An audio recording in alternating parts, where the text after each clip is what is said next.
so kind, staring out into space, asking God to hear my case, trying to think of all things past.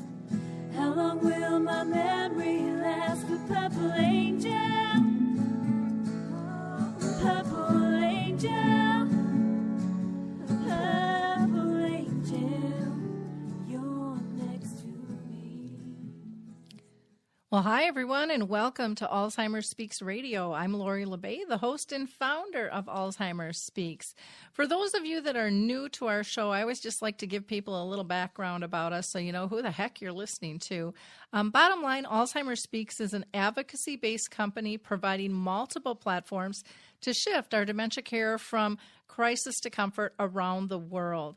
And we believe that by joining forces and sharing knowledge and just having these everyday conversations about life with dementia, that we're going to be able to help remove the stigmas attached to memory loss and help those diagnosed as well as their care partners continue to live a purpose-filled lives. At our core, we know that collaboration is the only way we're going to win this battle. And we have to thank each and every one of you because, you see, each of you has had a profound impact on Alzheimer's Speaks. Your clicks, your shares, your likes with your Facebook friends, your LinkedIn colleagues, your Twitter tribes, your Pinterest peeps has gotten us just a great acknowledgement from ShareCare and Dr. Oz as being the number one influencer online regarding Alzheimer's. And again, we couldn't do that without you. And the power of our information and our content getting out there, just as anybody's information, I think is really about making this normal and safe information to reach out so that people can find the support they need when they need it. And, the more we see information available, the more likely we're going to grab it. And so, again, I would really encourage each of you to continue to like and share not only our radio show, but we have a format called Dementia Chats. I'm going to be posting later today one of our recent videos, which has our experts who are living with dementia as our panelists, and we're going to be talking about pets and, the decision to have a pet when dementia hits your home and the impact that it has. It's not always pretty. And so they really discuss the value of what to evaluate when you're considering a pet.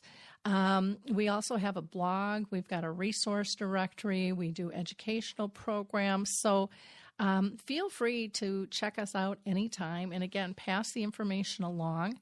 And if you are listening and think, hey, I have a story, I want to be heard, reach out to me. Just go to alzheimersspeaks.com or you can contact me right through the radio page here and tell me your story, because Alzheimer's Speaks is about raising everyone's voice. I surely don't have all the answers, though I was on the journey with my own mom for 30 years. That's just one person with the disease that I intimately got to know. I think it's about building a toolkit and understanding everybody's perspective. So we have people living with dementia, we have families, we have business professionals, we have researchers, advocates, you name it. We want to talk to you and we want to hear what your thoughts are about the disease. Today we're going to have a great conversation really about music. And so I'm very excited to have with us as our guest today, Darryl Duncan, who is a veteran and an award-winning songwriter and producer. And he's the founder of a new company called Aria Musicholistics. And Darryl was inspired by his own grandmother, who suffered with Alzheimer's and passed away at the age of 102.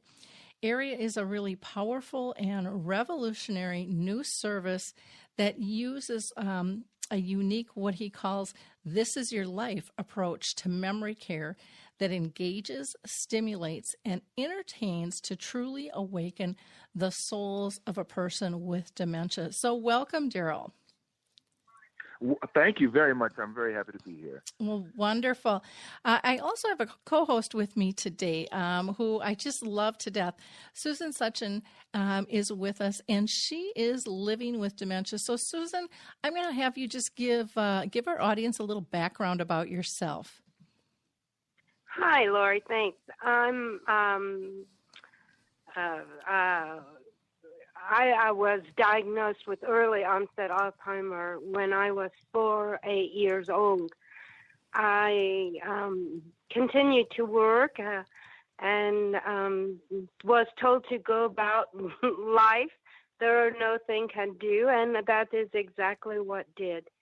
Until about 3-4 years ago, there were too many things, too obstacles to not acknowledge, and I went back and was given an additional diagnosis of frontotemporal degeneration and primary progressive aphasia. I'm now 8 years old, and I have 2 grown daughters and 5 grandkids bring joy me. So thank you for having me today. Well, thank you. Darryl, can you give us a little bit of background about yourself and the music industry altogether? How did you get involved with music, and then how did you come up with this company? Absolutely. Well, I've been in the music industry now for going on 35 years. I was originally a staff writer for A&M Records and Warner Brothers Records for 8 years in Los Angeles back in the late 80s. And I initially got in the music industry, writing music when I was started around 14 years old, writing songs, and I gained the recognition of major publishers in California. And I got my first major contract when I was 21 years old. And what kind of led me to senior care or Alzheimer's care is quite an interesting path. Basically, in brief, as you mentioned, I had a grandmother who passed away in October of 2014, and she herself had full-blown dementia and Alzheimer's, and she was pretty much non-communicative. It was rather advanced. She slumped over in her wheelchair most of the day. But one day I decided to come and play for her what I knew was her favorite song. And that was an old B.B. King song called Never Make Your Move Too Soon. And when I played that song for her, and again, she was in dementia for the last probably 9 years of her life. But when I played this song for her, she literally came to life in so many ways. She sat up. She made eye contact where she hadn't in years. She began to clap to the music and sing along to the lyrics and singing the lyrics correctly. And she had a sparkle in her eye, And we realized that music therapy is not a cure for Alzheimer's in any way, but it brings a level of joy, even if it's temporary, to that individual that is just priceless, and is equally as priceless to family and loved ones who get to experience that momentary awakening. So I decided, I said, you know what, if my grandmother can get this level of joy out of hearing her favorite song, and again, the key to our company is not playing the music of their era, but presenting to them the music of their life. So, the music that's specifically their absolute favorite from their younger years. So I decided, you know what, this would be something that I'm sure could help many other families struggling with seniors or loved ones with dementia. And I started the company about 2 years ago, just under 2 years ago, and it's been slowly growing and uphill ever since, and I'm really excited about it because I have a passion for senior care that I didn't really know I have. I always knew that I felt about seniors somewhat differently than my peers, in terms of understanding and appreciating the vast amount of knowledge and wisdom and experience that they have. And in my experience with my own grandmother, I knew that if she could have that type of experience with music, and again, music is just a small part of what Aria does. It's actually, we like to call it more reminiscence therapy than music therapy, because we don't just present music. We also include images, entertainment media from the 30s, 40s, 50s, 60s, and 70s, as well as photo images. And I'll tell you, in a little bit exactly how Aria works, but I think I just want to answer your question just there, how I got into it. But it was my own grandmother that inspired me to start Aria. I find it so interesting how different businesses and services come about, and most all of them come from an actual interaction in need, and people seeing, hey, this worked for me, I want to share it with other people. And Susan, don't you see the same thing in the industry? Yes, very much so. And those business, in my opinion, are the ones that really get it, so to speak, because they bring passion to the business. Yep. Yeah, it's very heartfelt. And the other thing that I love is people don't give up.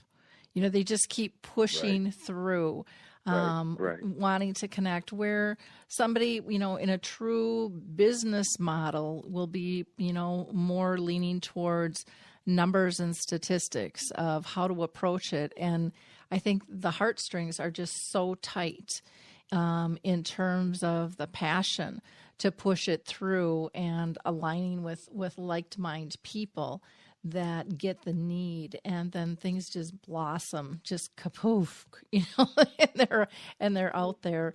It's very, very fun to see that. So, I appreciate you having the passion to push through, because, like you said, you push and you struggle at times.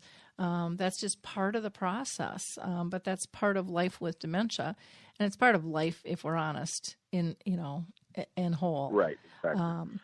So why don't you tell us a little bit more about Aria and what is that experience like? Okay, sure. Again, one of the things that makes Aria Musicholistics so unique is the fact that we offer what we consider to be a this is your life approach to memory care. So, for example, I'll give you a quick walkthrough of exactly how the service works from the moment a loved one or an adult child picks up the phone, interested in our service.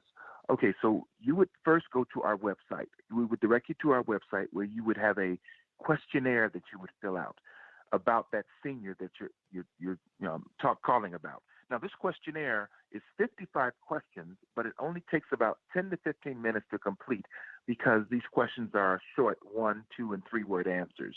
So it's very quick to fill out. And this questionnaire includes everything you can possibly share with us about that senior's life. So we will ask questions like, where were they born? Where were they raised? Where did they go to high school? Where did they go to college? What was their trade? What military service did they have, if any? Details about their work history, information about their favorite items, things, for example, favorite TV shows, movies, actors, actresses, game shows, sitcoms. We have a very wide array of questions that we get to know as much as we can about that individual. Then when you click submit to submit that information to us, we do our research, and we create a highly personalized memory care program for that individual. So, for example, when we come to them for the memory care session, and again, that can be wherever they are, whether it be a private residence or in an assisted living community. But when we come to them for that memory care session, we're presenting them with images of the high school, for example, that they attended, the way it looked when they attended it, or images of the community that they grew up in as a child, as close to the way it looked when they grew up there as possible. We present them with images and actual video media of their favorite sitcoms. We'll play clips from their favorite shows from the 30s, 40s, or 50s, game shows, movie clips. It's highly personalized, and we are finding that the response that we're getting from this personalized approach is just far beyond what we typically see with just generalized music therapy. Again, we call this reminiscence therapy because we bring to them a package that is about the life that they lived, not just their era. And we also have a large collection of antiques that are a part of our program. So the seniors with dementia will actually get a chance to touch, pick up, hold, and manipulate actual antiques from their era. So while they may not have owned these items, they would recognize them like you and I might recognize a Rubik's Cube or Legos or a Cabbage Patch doll, for example. These are things from their youth that they would definitely be familiar with or have seen before. And this is all about sparking memory, stimulating memory. And we often, more times than not only bring a smile to the faces of these seniors, but sometimes we even get happy tears because we know that we're touching them in a way that we're opening neurons. We're helping them to remember things that they otherwise would not have remembered. And while they may not retain these memories, it brings a momentary joy that you can't take back. And it's actually it's really special. We also have a part of our program called the VRO, and that stands for video recording option. And this is only for the group sessions. Now, we do group sessions for complete senior communities, and we also do individual sessions. So for the individual sessions, the adult child securing our service can opt for the VRO video recording option. And what we'll do is we will video record the memory care session because most of the time, because we're presenting such intimate and personal images and memories to these seniors, it's very an emotional moment. So we record that and we host it on our private secure servers and give you a username and password. So you're the only one that can view that video. But what you're able to do with that is you can share that username and password with siblings or family or loved ones who you would also like to witness that memory care session. So if you have a sibling that's around the other side of the world or the country that can't be there, they can log in at any time and experience the memory care session from their loved one, no matter where they are on their iPad, iPhone, or computer. So it's really, we're using technology to help to, improve the lives of those with dementia and Alzheimer's. And again, we are really turning heads, and it's exciting. It's an exciting journey for me. Well, it sounds extremely interesting. One comment I just want to make is you refer to seniors, and like we have Susan with us today, who I don't view as a senior, and there's a lot of younger people getting dementia, and I mean there's even children. I was just in Indiana talking to a mother whose teenager passed, and she has another one with dementia who's in end stages, and it's kind of incredible how things are changing. Can you work with all ages, or are you kind of specifically zoned in at this time with a particular age niche? Well, we absolutely can work with all ages, but of course, the younger you are, the less of a life you've lived in terms of memories and history and past things. So we have worked with mostly seniors, above the ages of 50, 60, 70. But we did have one client that was actually 32, I believe. And, even at 32 or even at 22, you have memories. You have precious memories. So I think that no matter what your age, we can assist you with a memory care program that's specific to your life, Of course, the older you are, the more life you've lived, and the more we can present in terms of memory and past. But, yeah, we can work with all ages, absolutely. Okay, great. Susan, do you have any comments so far? Yeah, I would like to interject that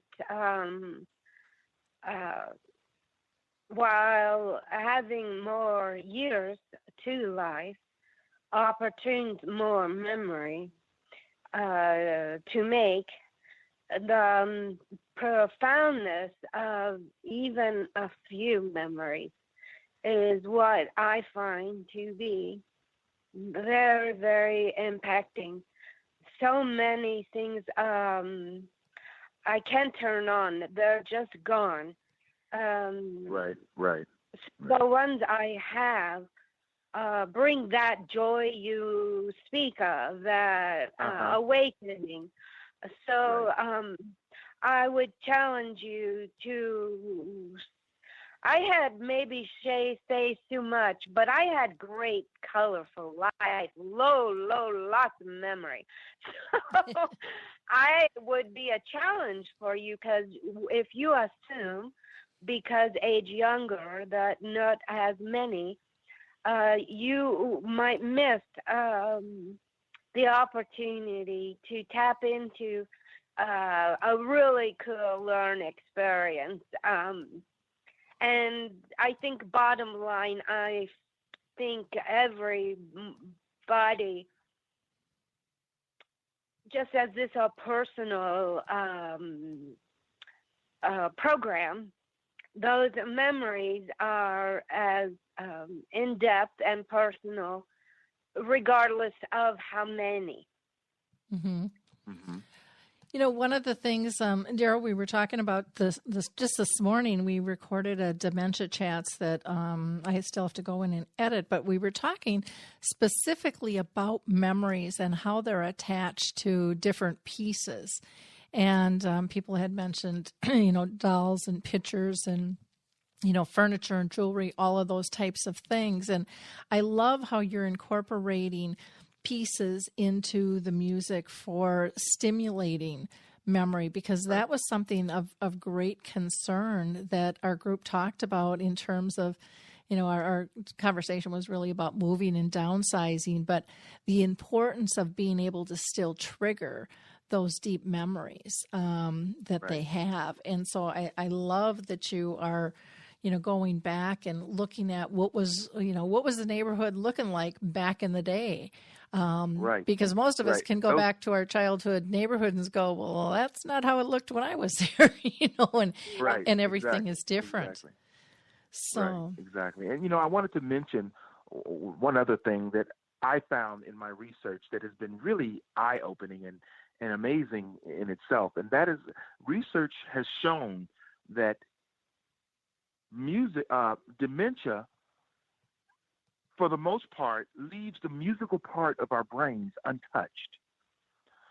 And that's why you have individuals with dementia who were musicians in their younger days. They're still able to play songs note for note on the piano if they play piano, and they don't forget that. They may forget their child's face or their child's name, or even forget to do things for themselves. But music is, for the most part, and research has proven this, it's not as much affected by dementia as other parts of the brain. And that's why music therapy and forms of reminiscence therapy are so effective, because the musical part of our brain seems to react to it regardless of our level of dementia. Mm-hmm. I agree. Do you think that is attached outside of the physiological aspect of brain work, is also, I find, relate to the profound emotion around particular music we resonate with? I may not know the name of a song, but I would remember how I feel. Exactly. It will the same emotion, and I don't know how to explain that. I know exactly what you're saying. You're explaining it perfectly, and you're so right. That is what I have learned through my research in the last year or so, is that how we may not remember the name of the song or the lyrics, but we can always remember how it made us feel. We'll know if it was a song that we really connected with or really loved when we were younger, and we'll know if it was a song that we really disliked. Music is like aromas. Some people like one smell, another person may not like it. Or food. Some people may like the taste of this, and someone else may not like it. Music is very similar to that, similar in that way. But the way a piece of music made us feel, dementia has not taken that away. That's why when you see music therapy sessions with older people who have advanced dementia, when their favorite songs are playing, they find a way to clap their hands or bob their head, or at least at some level acknowledge the joy that music is giving them. So yeah, music, and there's so much we still don't know about the brain, but music seems to be a key, a door, a pathway into the minds of people with dementia. I very much agree with that. I saw that with my own mom, even in her, all throughout her life, she loved music. And, when she ended up moving into the nursing home, initially she was very social still, and she was part of the choir, and she would go around and sing. And she loved that because she knew it was bringing others joy. And then, as she declined, she appreciated, people coming and singing to her even more. And even in her end stages, and we've got video of this, she would still connect to those old songs. And she might not be able to sing all the words anymore at the end, but you could see it in her body language, her smile, Right. The glint in the eye, her hands and toes were going, and she was thumping to the music and giggling. And it's just like, it was just pure, raw joy. And Yes, exactly. And that just touches your heart so deeply. It's just so powerful. You almost cannot not see it, because it comes in its simplest form. And it's just right there. It just very, very powerful, very, very powerful. Precise. Yet, Yeah. I think understood and underappreciated for the value that it has. I think we've got to educate more people in the power of music, in the power of reminiscing. I think it's amazing techniques for that. Yes, it is. Yes. Susan, was there anything else that you wanted to add? Yes, I'd like to. I have a question for you. I like both of you. I grew up in a family of music. My mother played piano and studied Juilliard. My father played for the Chicago Philharmonic, the bass. Music filled our house all the time, and very eclectic music. So I've always had a great appreciation for all kinds of music. And as my dementia have evolved, sound can be, even music cannot always be. It's almost like fingers on a chalkboard, and it was been very, very disturbing to me.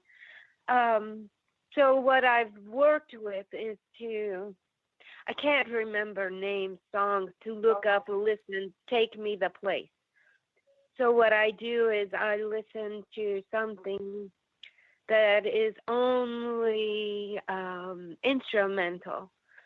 Or I may listen to something very softly spoken words, lyrics.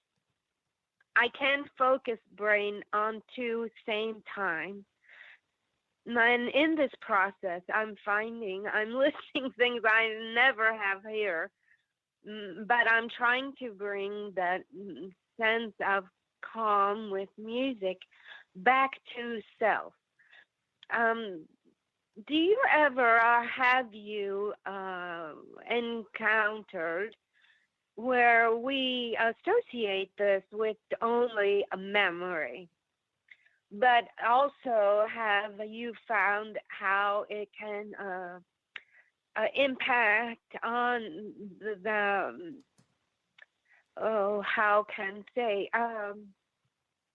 how a person is interpreting it physically, almost. It's almost a physical feeling when I cannot understand what it is.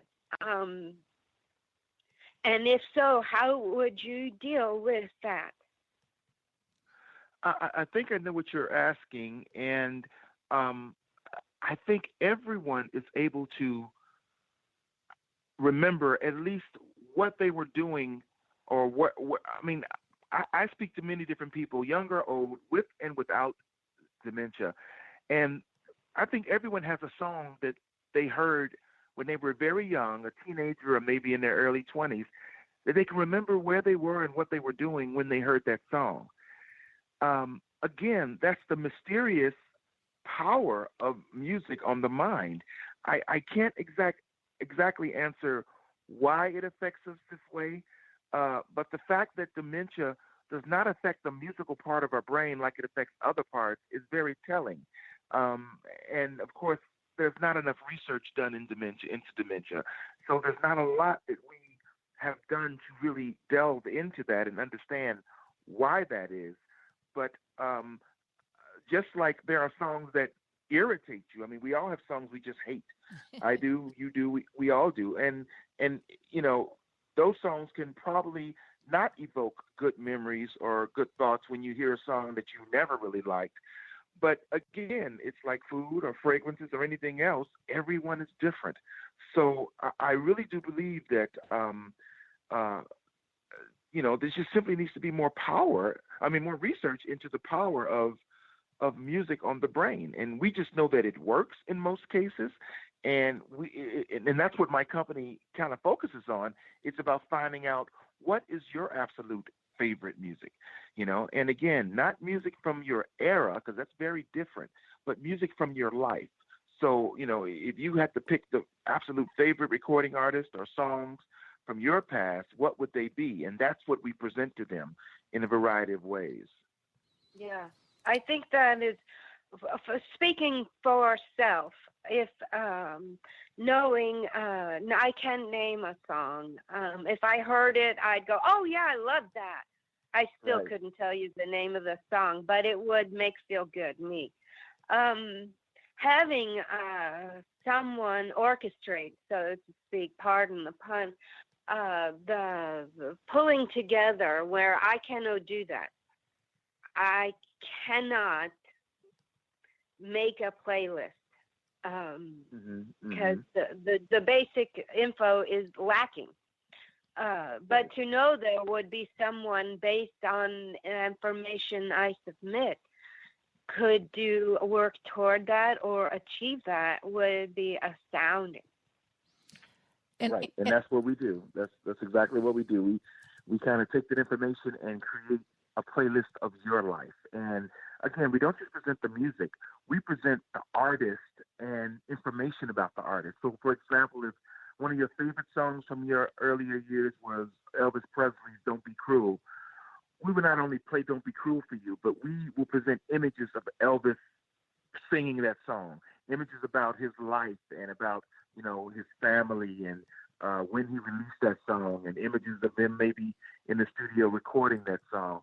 So it's just, I call it a kind of like a TMZ approach to celebrities for the dementia patients.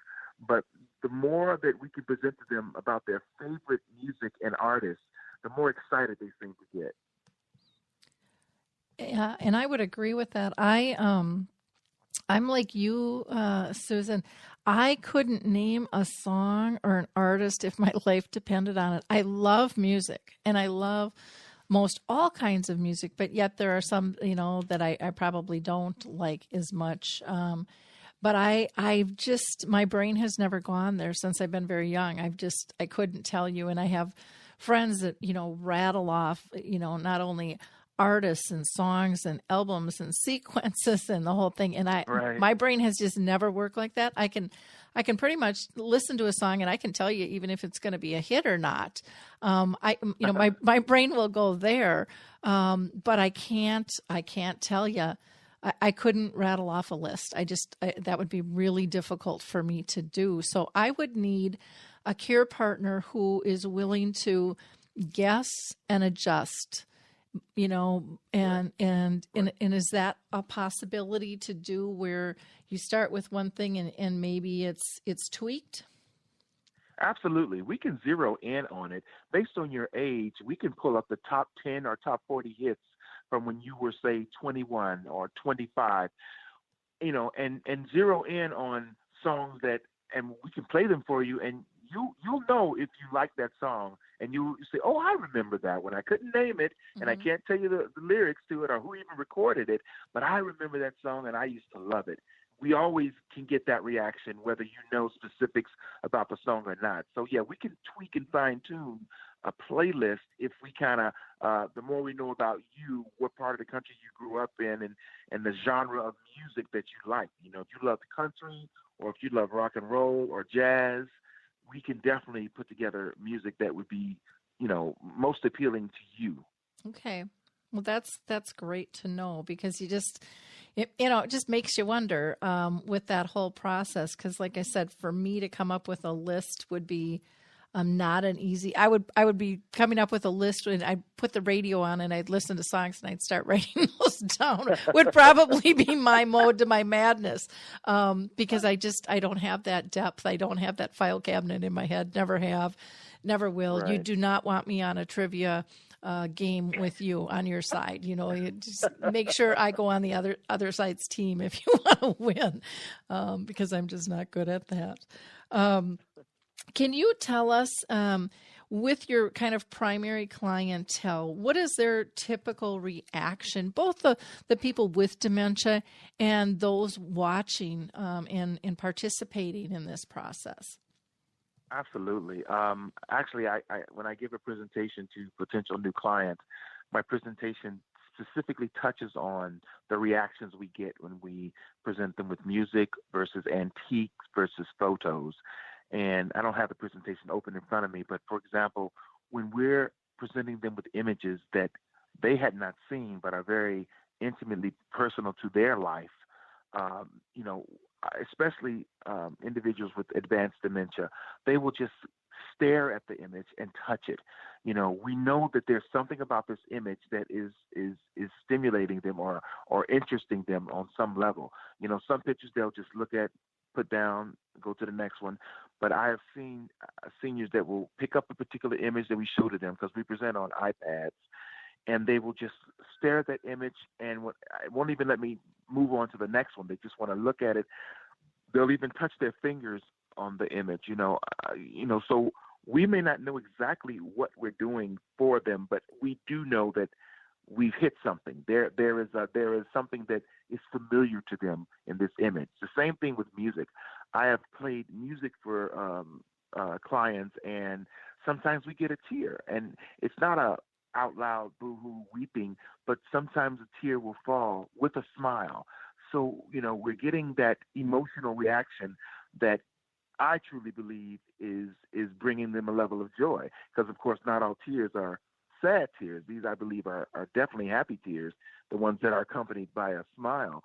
And when we present the antiques from our collection, I get seniors that just want to touch it and talk about it. Oh, I had this. I remember this. Like, there's one antique we have. There's two things that most all of the seniors seem to connect to, and that is a hand blender that has a little crank that you turn to blend. Mm-hmm. And then there was another antique, which was skeleton keys, a ring of skeleton keys. And they remember that very, very well. And they just seem to be so interested in picking up and touching each and every antique, because these are things that somewhere in their mind they know they come across in their life. And it's all about the experience of stimulating their memory. I have a question for you, because I've got some things that might be able to be used as tools for reminiscing. I'm thinking I have a old crystal doorknob that it triggers some things for me. But items, antiques, all different types. Are you interested, if any of our listeners have some of those, to be able to send to you? Absolutely. I mean, there are things that I've looked for that my own mom, who is 81, has told me, oh, you need to find this and find that. And, we've, gone to a number of antique fairs and hit a few different antique shops in our area. And it's almost impossible to cover everything, but I don't have a glass doorknob. And that is definitely something that that people will remember and connect to. I even remember that my grandmother had glass doorknobs on her house, in her house. So, yeah, I would love to hear from some of your listeners who may have some things they want to contribute to our antique collection. Yeah, and there might even be things that some of our people with dementia who are looking at downsizing have that would be willing to donate for a cause like that too. I don't want to speak for anybody, but just kind of a thought. Or, maybe it's time for us, this is kind of interesting, to approach antique dealers and talk to them about becoming dementia aware and dementia friendly, because there's probably a few things in their store that they wouldn't miss, that they would be willing to share, going for a good cause, and they could write it off as a donation to boot, Absolutely. And for most of those items, they're either very expensive or worthless as far as monetary value, but they all have precious value to someone as far as memory, Yeah, that's a really interesting a thought in terms of how we can help with that process as a community and be able to expand that. Susan, anything you wanted to add there? When I just off the top head, I hear the door handle. And when we think about dressing or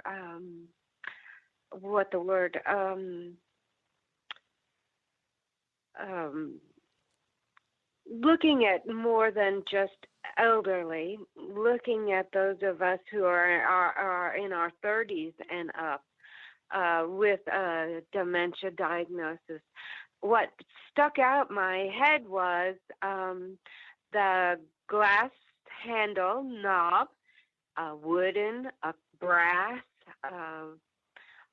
whereas when there for me, sometimes I cannot reach that memory unless there are examples. So if I saw all of them, I could no verbal articulate. I might reach out for the one that applied to my time. Does that make sense? Yes, it does. Absolutely. I mean, you would probably recognize one that you may have had as a child in either the parents' or grandparents' house, and you're naturally going to gravitate to it. You may not even know why all the time. A lot of times we see items from our past, and we're drawn to it, but we don't always know why. I firmly believe it's because, we've encountered those items in our younger years. We can't say where, we can't say when, we can't say, how exactly we encountered them. But antiques, that's the main purpose of antiques presentation is stimulating memory that you really didn't even know you had until you see this item in front of you. Yeah, I think they're very cool. Yeah. Yeah, I do too. I think it's just a wonderful, wonderful combination, to spark interest and get people involved in life. And I love the concept of music, and I love the concept of reminiscing. And what a beautiful, beautiful combination. And I look at the two of those, and I see the beauty and the joy, but I also see a peacefulness, that they bring together. And and who doesn't want to be peaceful, especially in this day and age when we're so busy and crazy, Yeah, so stressed about everything. Yep. Well, we think about bringing your service in particular, that memory, that emotion, bringing those forward when a person feels or looks to be so, for a lack of a better word, blank or lost or stuck. There's a lot of truth there. Many times it's a worry or a rumination that is hard to jump off of, so to speak, by instead of ruminating, which doesn't usually end up anywhere but stuck, reminiscing opens the mind up to so many more opportunities to engage in just a thought process, just getting outside of that spot you may be in to Right. something bigger and better, different. It's good. Wonderful. Mm-hmm.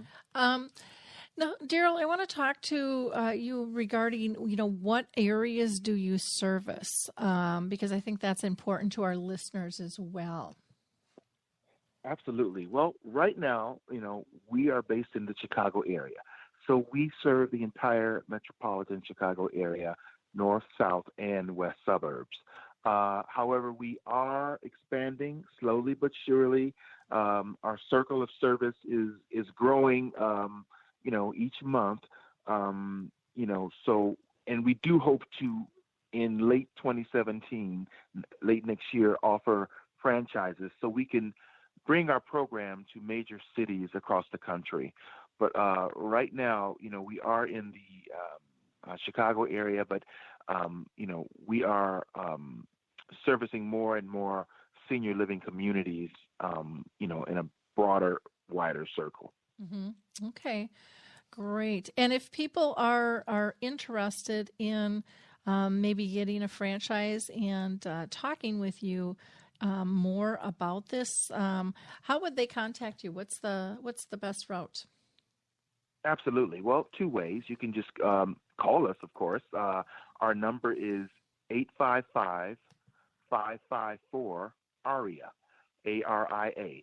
That's 855-554-ARIA. Or simply send us an email to info@ariamusicholistics.com. And that's spelled info at ARIA Musicholistics,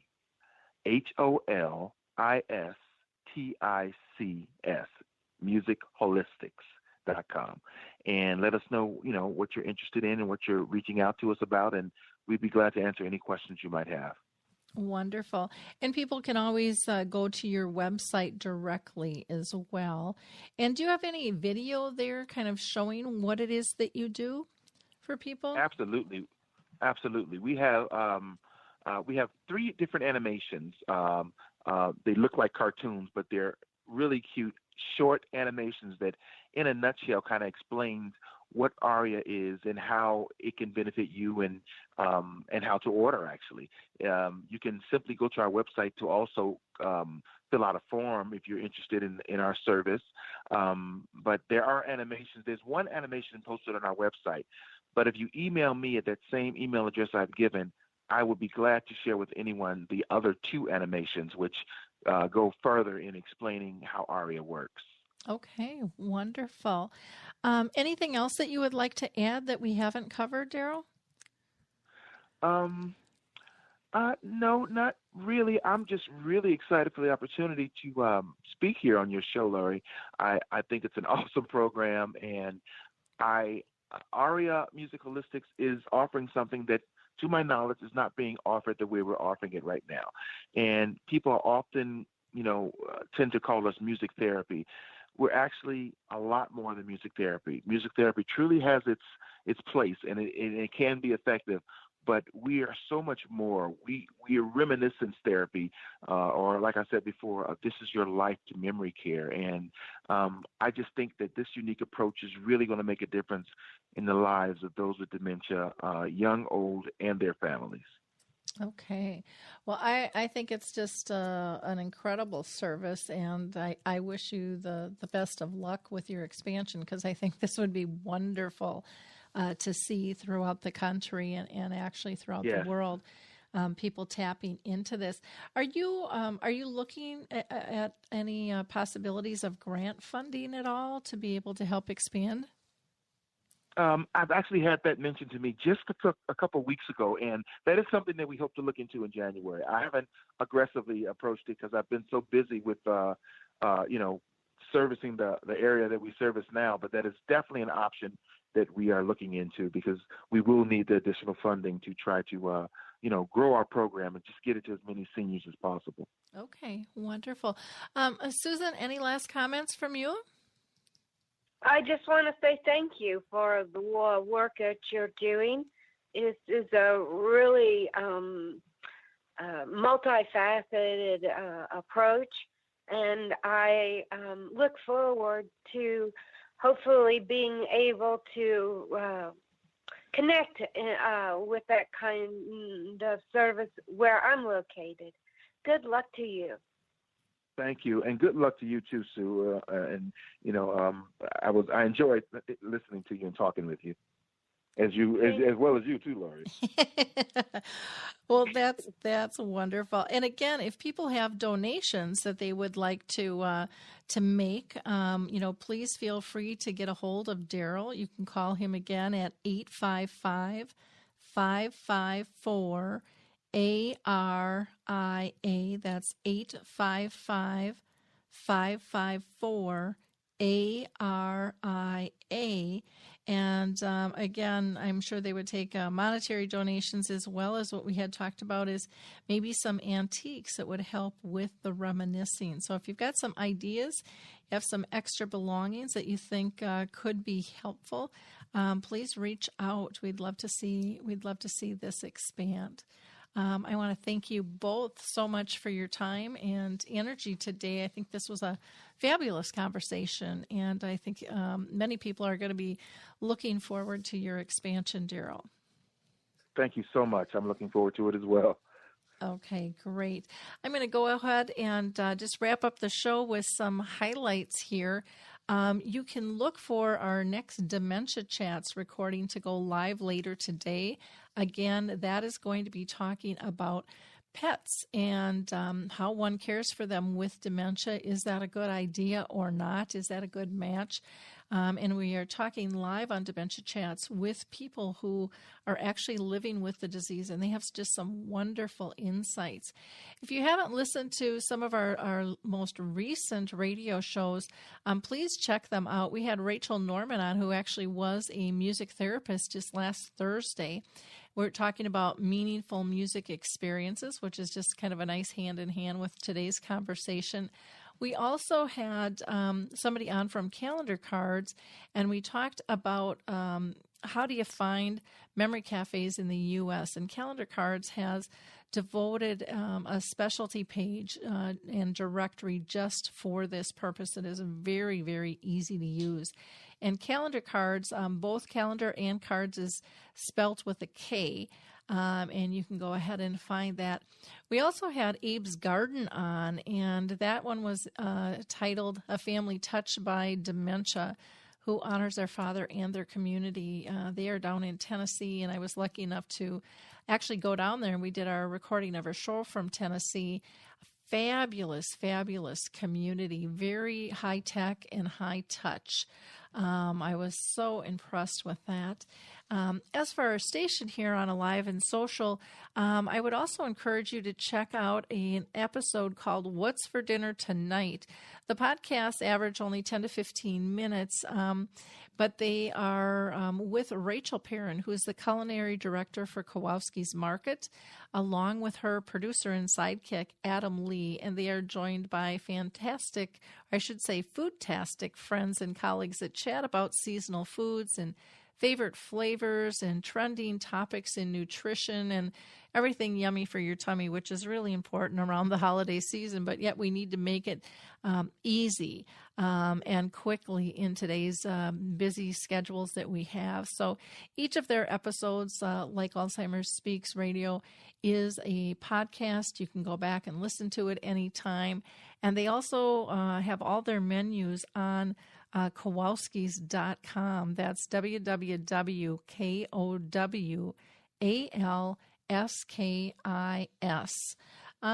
What else do I want to tell you? On the blog, you might want to check out a powerful new film called Fragile Storm. It's only 10 minutes, but you're going to need your Kleenex. It really has a large emotional punch to it. And I think it's definitely worth the watch. very, very moving in terms of how somebody with dementia can become disoriented, and it is just more of a simulation in terms of how they can feel. I also want to give a shout out to our friends at the Caregiver Alert Center, where they just do a great job disseminating information on a person who becomes missing, and it's a very low cost, under $15 a year. But boy, if you ever need, or you ever have a situation where someone becomes missing, it is well worth the money spent. Last, I just want to say I hope you all have a wonderful holiday season. We've got Thanksgiving just right around the corner, and I would encourage you to use the tools in our memory chip, which have you focus not so much on all the tasks that all of us have to do in daily life, but focus on, are they safe? Are they happy? Are they pain-free? And really allow yourself to enjoy those relationships. Talk to you next week. Bye now. Hey everybody, Jared Sebesti here, host of Retire Repurposed. This podcast is dedicated to help people transition into fulfilling and purposeful retirements. Retirement is a big life change. In fact, the two most dangerous years of a person's life are the year they were born and the year they retire. Few people could just flip the switch from working a career 30 or 40 plus years, retiring on Friday, without methodical steps to living what we call a repurposed retirement. To listen now, search Retire Repurposed on your favorite podcast platform, Senior Resource, or Life Audio.